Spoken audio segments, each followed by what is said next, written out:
Hello and welcome to today's episode of Embodied Divinity. As we explore the power and insight that comes from listening to your body and getting into your own natural rhythm as we flow with life. Let's start out today by taking some grounding breaths in through your nose and out through your mouth. Continuing to be intentional with your breath today, as we talked about the importance of lining with your breath in last week's episode. It's such a powerful way to reset your system and sink into the present moment. So as you intentionally breathe in and out, it also allows you to tune in with your body, with your intuition, with your inner knowing. Our physical bodies are huge in helping us operate at optimal energy levels in this human experience. If you've been listening and following for a while now, you're of the awareness that we are not our bodies, we are not our thoughts, we are not our feelings. We are the consciousness or observer behind them.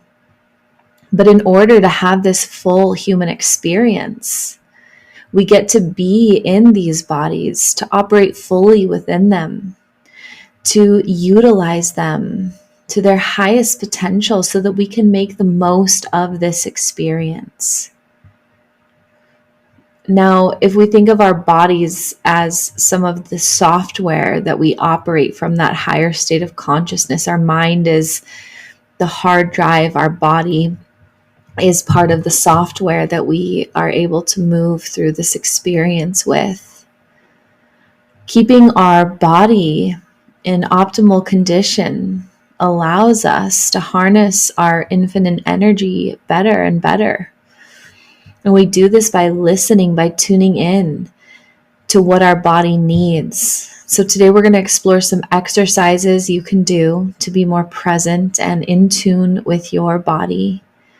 We're going to talk about how we can listen to our body as we choose foods and movements and sleep cycles. And then just take with us some valuable tools that we can use in the everyday to be able to live at maximum capacity while not burning ourselves out or feeling bogged down by life. So before we get started into our teaching today, I have some really exciting news. I opened the doors on the Inner Child School of Unlearning last week, and we have over 50 founding members so far. The cool thing about it is the first 100 founding members get in at an exclusive rate. And this is a really powerful online portal where not only are you coming together in community, there's forum and chats available in there, but there's built-in modules to help you move through deep inner child healing, shadow work, and the embodiment of your higher self. I believe that our healed inner child is our highest self. And as we return to that state of purity, innocence, magic, and wonder, we get to live from there in all moments and all days. So I invite you to join me. You can find the link below wherever you're listening to this. I'm so excited to invite you into this magic and sacred space. So, the very first thing I want to talk about is being able to listen to your body. So this takes practice. Number one, we have to have a clear and regulated system in order to hear and understand the body's messages. A lot of people talk about that gut instinct, but then they operate from an unhealthy gut. And so the very first thing we're going to do is learn some simple ways that we can make sure our energy in our body is as clear and regulated as possible. So the very first tool, and I use this tool every single day, and it's so simple and it's actually a lot of fun, is the Sematic Shake.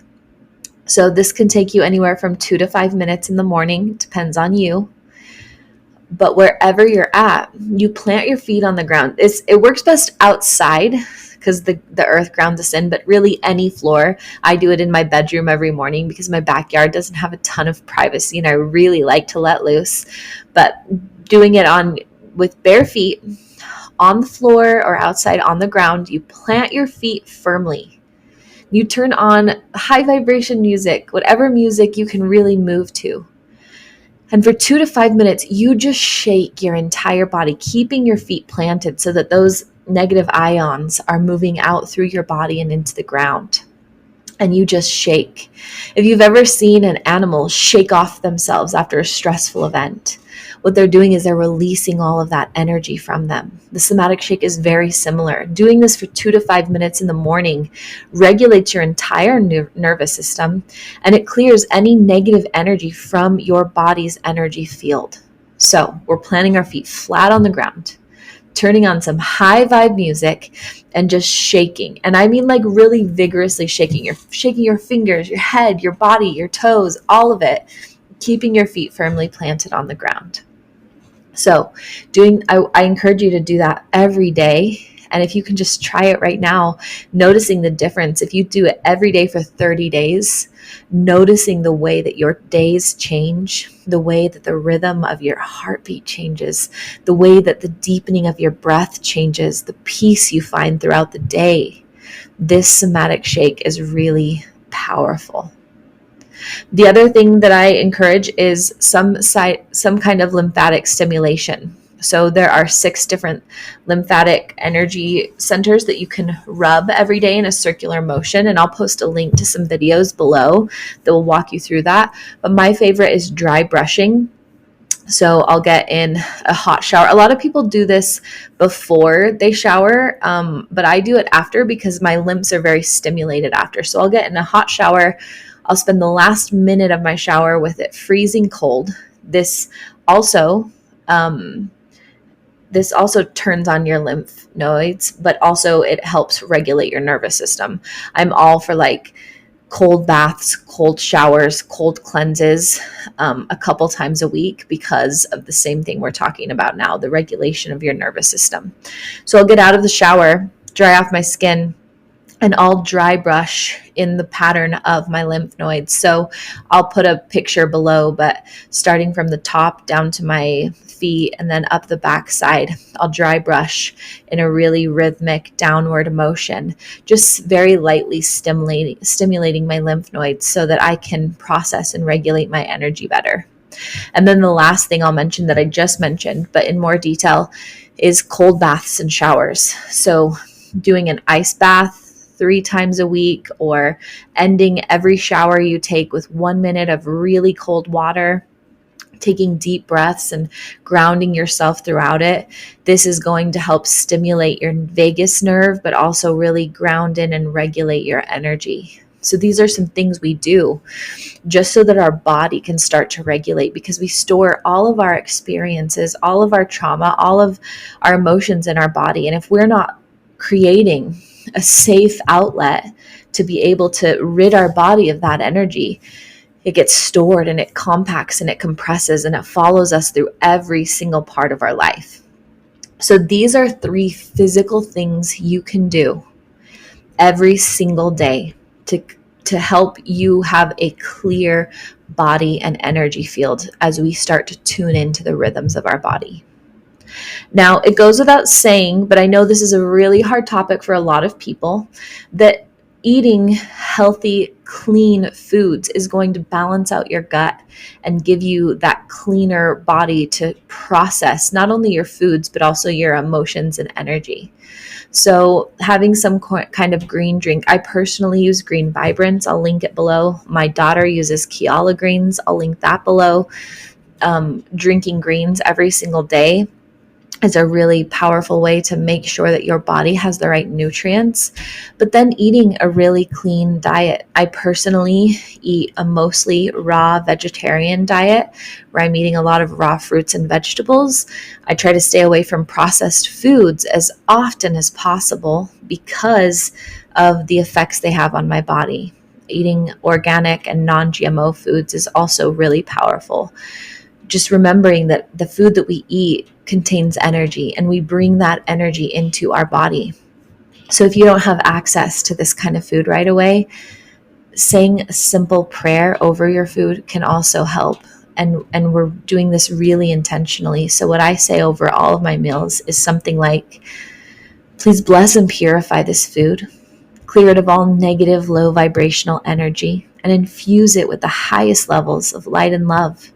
And as I ingest it, allow my body to retain and absorb all that benefits my highest good, and to release and repel all that does not serve me.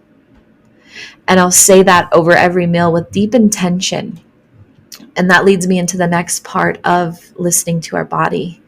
It's eating and drinking with intention. So number one, praying over, blessing your food, your water, your drink is going to be really powerful, because then we're not just mindlessly eating. We're not mindlessly putting food into our mouth. We're really sitting down and saying words over it allows us to invoke intention into what we're eating. But number two, as we mindfully and intentionally eat, we can consciously listen to when our body is full and even what our body craves. One thing that I've taught my kids from a really early age is to ask your body what it wants to eat.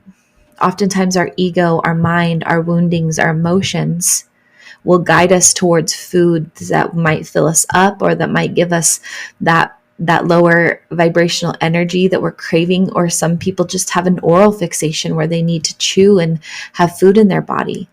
A lot of people that have a hard time being grounded or disassociate often eat in order to feel more weighted down to the ground, or they eat in order to feel less connected to the divinity they don't feel worthy of, because as they're eating lower vibrational foods, it kind of creates the illusion of separation from those higher vibrational energies.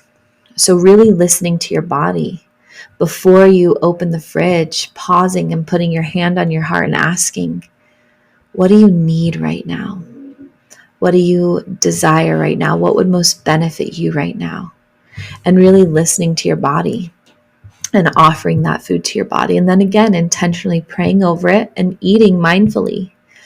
So really slowly eating and drinking plenty of water throughout the day. As we eat slowly, almost in a meditative state, we can feel our body processing the food. And when I started doing this, I noticed I got full way faster. I ate way less of the servings I gave myself, because as I was intentionally eating, I recognized when my body was full. Now, I love food. So for me, it was really about the taste, the flavor, and the texture. So I would eat and I would enjoy every moment. And there's still occasions where I do that. If I go out to one of my favorite restaurants or whatever, I'll really enjoy every moment and experience of the food. But I still oftentimes end up eating more than I desire. I get kind of wrapped up in that experience, which is totally fine, right? We're here to experience these moments. And we also get to do that in moderation. And so on a daily basis, we build this really beautiful sacred ritual around eating, where we're grateful for every bite we get to take. We're grateful for the food before us. We're grateful for the nutrients we're giving our body. And as we slowly and mindfully eat, our body, number one, feels that gratitude, feels the intentionality, and also processes the food in a better, more clean way. So again, this is just helping us get that really healthy gut, so that as we listen to our body's rhythm and intuition, it's coming from a clear and purified place. Drinking a ton of water, pure, clean water every day is really powerful. I drink a gallon of water a day. My daughter drinks about 2/3 a gallon. My son drinks about 2/3 a gallon. And it's really clear, clean spring water or alkaline water. This allows us to really cleanse our system and keep our body hydrated. Again, praying over your water, blessing your water, sinking into gratitude for the water you're drinking. All of these things help us cultivate a better relationship with what we're ingesting, but also it just kind of gets you in that place of gratitude all day long. We've talked in other episodes about how powerful gratitude is for calling in more blessings and high vibrational energy into your life. And so as you're grateful for every bite you eat, every drink you drink, everything you have in front of you, it kind of invokes that vibration of gratitude throughout your entire day, which is really powerful. And so, number one, we're doing these physical movements, the somatic shake, the dry brushing, the lymphatic massage, the cold plunges, the cold showers, to really physically help our body process. We're eating and drinking with intentionality and mindfulness. And another huge part of this is your sleep. I always recommend to my clients, as they gauge the kind of sleep pattern they need, because every human is different. We can't go by the 8 hours a day rule. In fact, my body, and one thing that I learned as I read all of the Seth material was my body really needs a 4 hour block of sleep and a 2 hour nap later sometime in the day. Right now, because of my schedule, I sleep about 5.5 hours a night, and I take about a 30-minute nap during the day, and it's absolutely perfect for me. But I learned what I needed. I went 2 weeks without an alarm and with falling asleep the moment I was tired. So I told my kids, my family, what was going on so that they would know that I was going to be going to sleep at different times and waking at different times. So I created a safe boundary for myself to be able to do this. And then as soon as my body started to wind down, I would do my nightly rituals and I would get into bed and I would sleep. And I would sleep until my body naturally awoke. And when it naturally awoke, I would get up and I would do my morning rituals. And I did this every day for 2 weeks. And what I noticed is I woke up after about 5.5 hours and I felt perfect. I was energized. I was wide awake. I was open. I was creative. I was in the flow. My body wanted to move. And again, I noticed that about 1 p.m. every day, my body was starting to wind down. And so I just took a 30-minute nap and again woke up excited, mindful, awake, clear. Now, some of you may need 9 hours of sleep a night. Some of you may need 4. We get to know this by giving ourselves the time and space to view our natural rhythm. And of course, things like caffeine, different medications, things you might be partaking in, eating too late at night, having screen time too late at night will all play a factor. And this is where listening to that circadian rhythm really comes in. We talked a couple weeks ago about living by the season. So in winter, we're really slow. We're kind of in this state of hibernation. We're allowing ourselves to eat a little more if that feels right. We're allowing ourselves to move a little more slowly, to be in a state of introspection and reflection, right? In spring, we're starting to get a bounce back in our step. So we're following these seasonal rhythms. But the circadian rhythm is about that 24-hour rhythm of the light. And so following the light and the sun really allows you to tune in. And again, it goes perfectly with winter. In the winter, there's less light. So we're waking a little later, we're sleeping a little earlier. As humans, we've kind of messed this up because of screen time and indoor lights and all of the things. And so I set the intention to have only like candlelight or very dim light in my house after the sun goes down.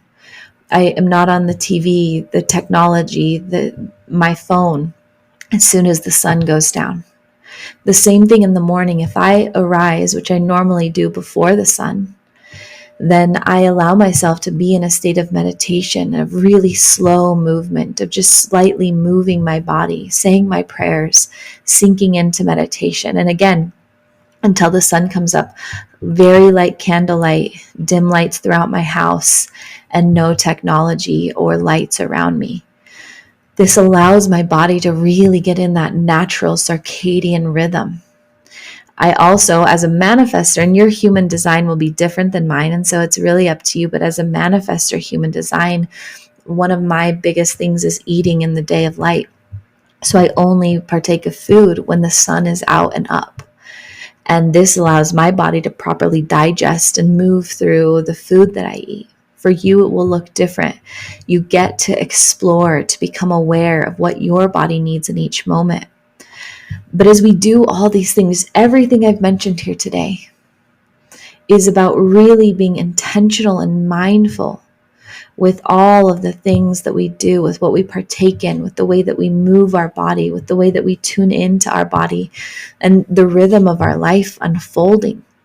It's about tuning into the natural rhythms of the earth and finding that deep and sacred connection.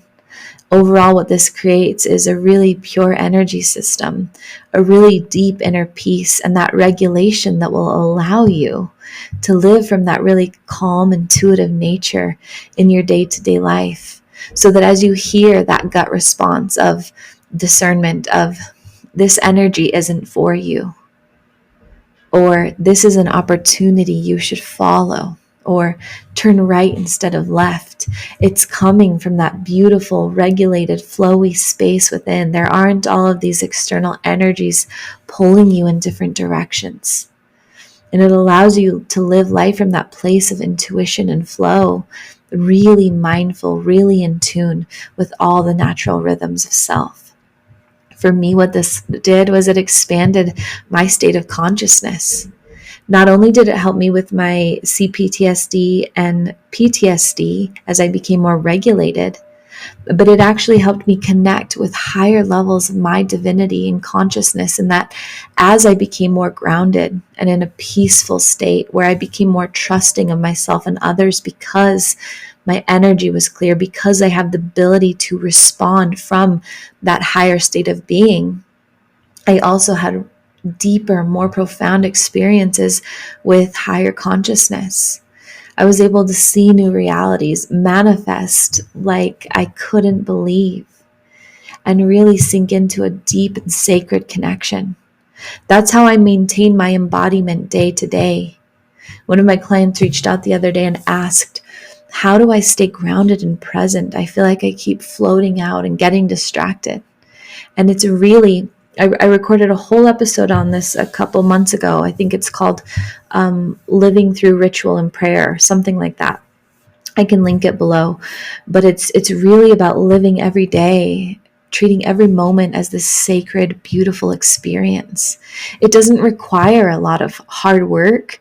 It just asks you to be intentional and mindful in every movement, every interaction, every word you say. Let it be this sacred experience, whether you're going to the bank or the grocery store, driving down the street, sitting in meditation, hanging out with your loved ones.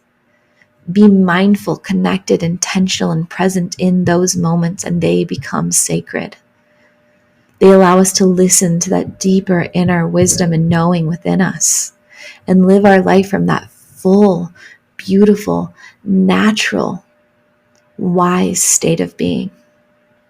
I know this was a lot today, but it really, while it sounds like a lot, it can be implemented in tiny little baby steps. By ending the shower with some cold water, by intentionally choosing one meal you're going to eat today, by saying one small prayer this week over your food. It doesn't all have to be done at once. In fact, for me, they slowly and more steadily built upon each other. And these actually came to me all intuitively. I started with doing the Sematic Shake and some lymph node energy work about 10 years ago to really help my body clear out all of the chemicals from my cancer treatment, from my trauma. And from that, I started doing really deep mindful meditation. From that, my body showed me slowly what foods I wanted to eat. From that, I started just intuitively saying prayers over my food. From that, my body said, drink cleaner water. And it was just this build upon and build upon. So if one thing really reached out and grabbed you today, do that one tiny thing as often as you feel called. And that one tiny baby step will lead you to what's right and aligned for you. You don't have to do all of the things that I do. All of these things are tools you now have in your pocket. And the one that reached out to you the most as I spoke today is probably the one that your soul is craving the most. And so taking one small step to start to implement that one small thing into your daily rituals will allow you to sink into what you need next. So baby steps, big deep breaths, and expecting miracles all along the way. I'm so grateful you tuned in today. Our guest speaker this Wednesday is really beautiful, powerful, intuitive, feminine coach, and she's going to guide you even deeper into listening to your body's intuitive nature. And then on a Friday, we have a powerful meditation that allows you to sink into what your